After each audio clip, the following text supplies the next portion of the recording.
Why don't you sit with a neighbor and talk about spiritual thing you maintain this week? Everyone sit with somebody. We'll spend a minute doing that.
All right, you guys can continue those conversations later. Just in the apps, in the respect for time, we'll continue. Okay, so real quick, some announcements. Let's give Chan a round of applause for last week organizing the event. I would say I had a great time. I think everyone had a great time. It was awesome that the weather was good. So, Chan, I knew that was a lot of work. So, thank you for that. A couple birthdays this week. Hyunjun was July 2nd and Kyungwon's July 9th. Happy birthday. Give him a round of applause. Okay, so a couple other things. It's already July, so keep this in mind. The new leaders, your first leaders meeting July 20th, and then the other small group members, the first small group is going to be on the week of July 25th. So in about a month for you guys, but for the leaders, in about 2 weeks, we have our first leaders meeting. And just for those trying to plan the first social event of the new group, we're looking at probably August 8th. We're going to do them every 6 or 7 weeks or so. So August 8th is probably the next one. And yeah, I think that's gonna sometime around that. We'll see when we meet with the first group. It might be a little bit later or a little bit after. So we'll see. I think in the summer maybe we'll try to do more and less in the fall and winter. A couple other big things. So as you guys know, Ethel and I are getting our ceremony is August 14th. We actually got married officially on June 24th at the courthouse. So that was a big deal. So we're officially married. It's interesting calling her my wife, but she's officially my wife. And yeah, those are the big announcements. For the small group leaders, the new ones, we'll talk about this, but if you guys have things in your small group members, and those are the things that I want you guys to start sharing with your, positive things with your small group so that we could celebrate your successes. I know people have some good stuff going on, so we'll do that. All right, so real quick, we'll do a summary of the message today, and then we'll do our forums and our new forum groups. And so that's what we'll do. So just to start off today, when I used to be a teacher, some of you guys know I used to be a middle school teacher. My favorite books that the kids would read, and I never felt like I read these books when I was a student, are these like create your adventure books. I don't know. For the older kids, maybe older people, you may not know what those are. But basically, you read a book and there's you have different scenarios. So, let's say I'm walking down the street and you hear a noise in the bushes. So you have two choices: go see what the bushes, what's going on, or you just keep walking. And then the story completely changes at that point. So if you choose to go to the bush, it says go to page 15. If you choose to keep walking, it says go to page 26. And then it's the whole book, you could have completely two different stories based on the decisions you make. I thought those books are really interesting. It's always interesting to see what happens in both situations. And honestly, it's interesting, and I think the reason it's interesting, life is a lot like that. You just have a lot of choices in life. And in this scenario with the walking and you hear a noise, I mean, it's pretty trivial. But in life, you have choices. Am I going to join this club? Am I going to take this job? Am I going to go to church? There are choices that you're going to have to make. And that's all life is. It's just different choices that you make every day, some small, some large. Small choices. I woke up, I showered, I brushed my teeth. Those are choices I made today. But is that going to affect me in the long term for the rest of my life? Probably not, that one day. But there are some big choices. Which college am I going to go to? Which job am I going to take? Am I going to pursue this degree or that degree? Am I going to be focused on exercising? So these are some big choices you have to make. And I think it's very relevant to what today's passage was. And to me, today's passage was really, really powerful. And I think one of the most powerful to me in the Bible. And basically, it's this decision between God's work, God's plan for your life, and your work and your plan for your life. And that's become even more, I think, present in my life lately. And I'll explain why.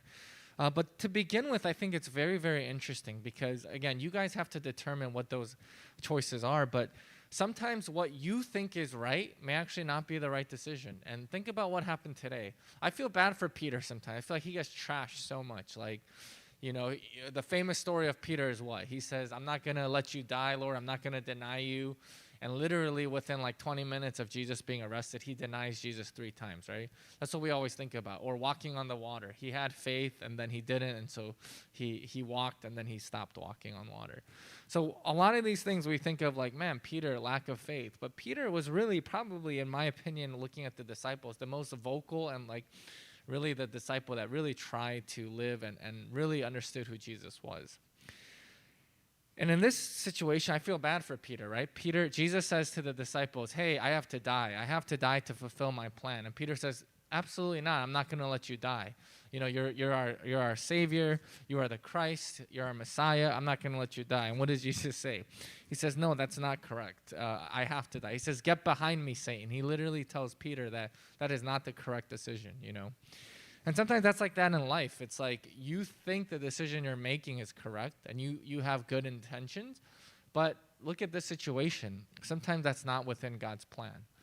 And that's really a lot of what life is. And there are 3 main points in the passage that I think are really important. The first one, it says, to be a disciple, you must deny yourself and follow Jesus. It says, deny yourself and follow Jesus. And what does that mean? I think it really means making hard decisions in life to decide to walk with Jesus, to decide to live for Christ. And what does that mean? It means sometimes you have to kind of become uncomfortable. It means sometimes you have to challenge yourself. And I think in America, for me, I always ask myself, like, the decisions I've had to make, are they really that hard? I have a couple of patients that are missionaries. And one family, they're white, and they're missionaries in Myanmar. And so imagine how hard that is for that family. And because of the pandemic, they had to move here, move back, and now they're stuck until the pandemic gets better. And then now in Myanmar, there's a political crisis, so they can't get back. And so all their stuff is there. They literally just brought whatever they were wearing and came. And so all their stuff is there, all their friends, family, their community is there. And they're trying to get back, but right now with the political, unrest, they can't go back.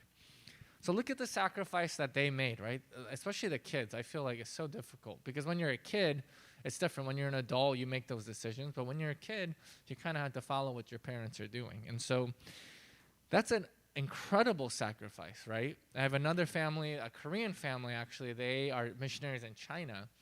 And it's hard. I mean, they have to move, like their kids, they speak Chinese and Korean and English, and, they're constantly moving, and they're always in threat of going to jail because they're missionaries in China. And so those are big sacrifices. Those families truly deny themselves to follow Jesus and do Jesus' work. And sometimes I look at that and I'm like, what am I doing, right? Am I really denying myself? And that doesn't mean everyone here has to be a missionary. Everyone here has to be a pastor or a preacher. But these are decisions that you guys are going to have to make. So what are the decisions we're talking about? How can you deny yourself and follow Christ?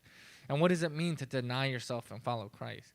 It's the things that you guys do every single day, every single week. So some of it, coming to church, going to small group, right? That's time. That's time that you guys could be watching TV, playing outside, hanging out with your friends, working, but you decide to make those decisions and do those things. So that in itself, you're denying the desires of yourself and you're following Jesus. Evangelism, right? You guys could choose to never talk to anybody else about Jesus Christ, because sometimes it's awkward, right? When I try to evangelize or talk to people about Jesus, it's not like it's like the easiest thing. It's much easier for what's very easy is when we talk about baseball or basketball. That stuff I could talk about all day and everyone's comfortable, everyone loves that. But with evangelism, are you putting yourself in uncomfortable situations to really do the work of Jesus Christ? Other things on every single day. What are you doing in your school? How are you talking? What actions are you doing, right? At your workplace? Because people see this. I think it's hard to underestimate that, or it's easy to underestimate how much people see you as Christians. And so if you guys say you're Christians, and I know that people at your school and your work and your friends know that you're Christians because you guys all come to church and you guys are vocal about that, then they look at the things that you say. How do you talk? What are you saying to other people? Are you gossiping? Are you cursing? Are you giving? Are you someone who supports other people? Do you love other people? Are you someone who's always bringing people down? Are you people that talks poorly about your coworkers and your classmates? And are you people that, just bring light to the place, right? There are some people that I work with that I'm just like, and Ethel knows, because sometimes when I work with some of my nurses and medical assistants, it's great. It's awesome. It's like, man, they just make everybody's life happier. Everyone's happier when they work. The patients, me, the staff, everyone's just happier, Or are you someone who's like, oh my gosh, they're here again, I wish they weren't in my classroom. If your teacher looks at some of you guys who are in school, are they like, oh man, I wish they were absent today? When I used to be a teacher, I had kids like that, like, oh my goodness. And Chris knows too, right? Chris knows like, oh, it's so awesome. This kid was sick for a week. My classroom was awesome. Or are you the kind of student that I've had some students that it's like, oh my gosh, what a blessing truly it is to have you in my classroom. When you're here, everything works better. And it's like so awesome having you, or at work, are you one of those people that it's like, yes, I know that I can rely on this person for work. I know the students and coworkers are going to like them, So what is it that you're doing? And I think the hardest thing as well, not the hardest, but one of the hard things that you guys as adults are going to go through, and I think people here are pretty good, which is very impressive, is tithing. And I think I didn't understand tithing that well until the last couple years. And so tithing, what is that? You're supposed to give 1/10 of what you earn to the church or to Jesus. And when I first had my job out of college, I was a teacher. I made a lot less money. And I was tithing, and it was actually pretty easy because the amounts were so little, right? Like, if you make less money, although it is harder to tithe because you make less, you also have to give less, right? So, for example, let's say you make $1 million, right? 1/10 of that is $100,000. That's a lot of money. That's hard to give, right? Even though you're rich and you have more, $100,000 is a lot of money. But if you make $10, right? Giving $1, it's still 10% of what you made, but it's not as hard, right? Giving that $1. And so when I first used to teach and I was tithing, it was easier. It was a couple hundred, whatever. It was, and then finally, after years of training, I became a physician and I started making much more money than I did before. And it was hard. I'm not going to lie. It was very, very hard to do tithing because I was like, man, this is like way more money. It's a lot of money. And I look at the end of the year, I'm like, man, that's a lot of money. And this past winter, my dad we had a long conversation, and I was just kind of telling him, hey, he was kind of asking me, hey, how is tithing going? I know it's hard. And I told him, hey, this is how I'm approaching tithing. Post-tax, pre-retirement, I had all these different calculations, and to me it made sense, and he really challenged me, and he was like, whoa, we got to let's talk, because I don't think the way that you're doing it is correct. I don't think you should be doing it in this way. And it was hard for me because, number one, I don't like to be wrong. But number two, it meant more money I have to give to the church. And so it's very hard, honestly.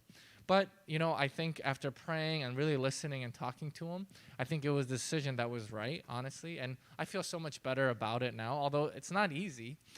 And I do believe, and we'll talk about this in a little bit, is that when you make those decisions, God will then bless you more. Honestly, I truly believe that kind of stuff.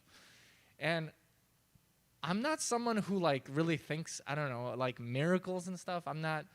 I don't believe that much in that, but I will say, since I made that decision, and Ethel knows the timeline was over winter break of 2020 to 2021, God has blessed me a lot, like a lot financially, honestly, since that, in the last 6 months. And it's been pretty incredible. And it's something that I remember talking to my brother about, because he started working before and he would give tithe, and I'm like, man, it's hard. And he's like, yeah, but I do truly believe the more I give, the more God's blessing me. And I feel that, and I do feel that. And it's something that you guys really have to take into consideration. And sometimes it's hard to do. For example, making money is hard, right? I moved on Friday, and I hired some of our church kids, Riho, Kiho, and Taeyeon, right? And I paid them a good wage. I paid them a very, very, very good wage. And I pay them for travel, and I pay them way more than they're getting paid at their works. But they worked hard. They worked really hard. We had to go up 3 flights of stairs. We were sweating, Kyo, I thought he was going to have a heart attack. I had to keep telling him to take it easy because he doesn't do cardio. But they made money, right? They made money, but they worked really, really hard for that money.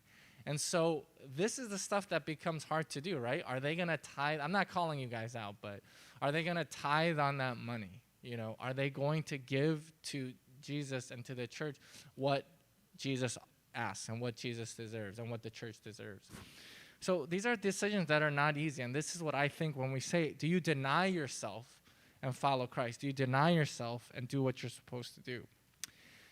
The next point, though, and I mentioned this already, but it doesn't just end there, right? Later on in the passage, it says that you will be rewarded for your actions. I like that too, because sometimes it's like, man, why am I doing this? Why do I have to translate? Why do I have to lead small group? Why do I have to do Bible study? Why do I have to, go to vacation Bible school? Why do I have to tell my friends about Jesus? But it says 2 verses later, you're going to be rewarded. When Jesus comes again, when you face that judgment day, you will be rewarded for the things that you do, right? So you will be rewarded for how much you served Christ, how much you gave to the Lord. And I think that's very, very important. And then the last thing, I think the pastor said something today that was very, very, very insightful that I took away. And this is the last point. I'll wrap it up here. It says in the Bible passage, what is it if you gain the world but lose your soul, right? What is it if you gain the world but lose your soul? What does that mean? What is it if you have all the money, have the wealth, the fame, the health, everything on this earth, but once you die, you're destined to go to heaven. Once you die, you're destined to face eternal condemnation. What is that worth? That's not worth anything, right? But what is it if you can live on this earth while you're on this earth for Jesus Christ? And he said it like this. He said, everything in this earth, everything you do should be secondary to living for Jesus Christ. He said that. He said everything should be your side job or your second job, okay? And I thought that was very, very insightful. And that even means things like your family, your job, right? Everything, your health, everything should be secondary to God. And so a lot of people who are in ministry and stuff, they do it like this. God is number 1, and number 2 is family, then number 3 is job and career, number 4 is health and stuff like that. And are you truly someone who can say that, even more than your family, even more than your loved ones, that you put God first? And so those are the big things from today. I really think that it's important that we hold on to this stuff. And every single day, whether it's a large decision or a small decision, are you really living Christ-centered? Are you really denying yourself and following Jesus, And this is stuff that happens every day. It's decisions you make every single minute of every single day. And as you make the right decisions every single minute, every single day, then it becomes a habit, right? Then it becomes healthy habits that you have, spiritual habits that you have. So when you have bigger decisions to make, right? Who am I going to marry? What church am I going to serve? How am I going to raise my kids? You're already going to have those spiritual habits in place. And then ultimately, you're going to be able to reap the rewards that God promises. So I want you guys to hold on to this. I think there's a very weighty, weighty message for me. It was like very much like, man, this isn't just, hey, be nice to people. It was like, am I really giving up myself for Jesus Christ? You know, this is the essence of Christianity. And for me, this has been something that has been really, really, really, really on my heart in 2021. So I want you guys to talk about that in your small groups, and in what ways can you serve Jesus? In what ways can you deny yourself and follow Jesus Christ? And let me close this in prayer. Lord, we just thank you for this day and this weather and everything you've given us. Continue to keep us safe during this pandemic. I pray that you would continue to help us deny ourselves, Lord. You say that in order to be your disciple, we have to deny ourselves and pick up the cross and follow you. I pray that you would help us make those decisions every day, whether small or big, that everything that we do would be for you and for our spiritual health and our spiritual life. Be with those that aren't here, and I pray that we'd continue to serve you. In Jesus' name I pray, amen. All right, let's go to, we're officially July, so we're transitioning to our new small groups. So we'll do our new small groups, and we'll go from there. My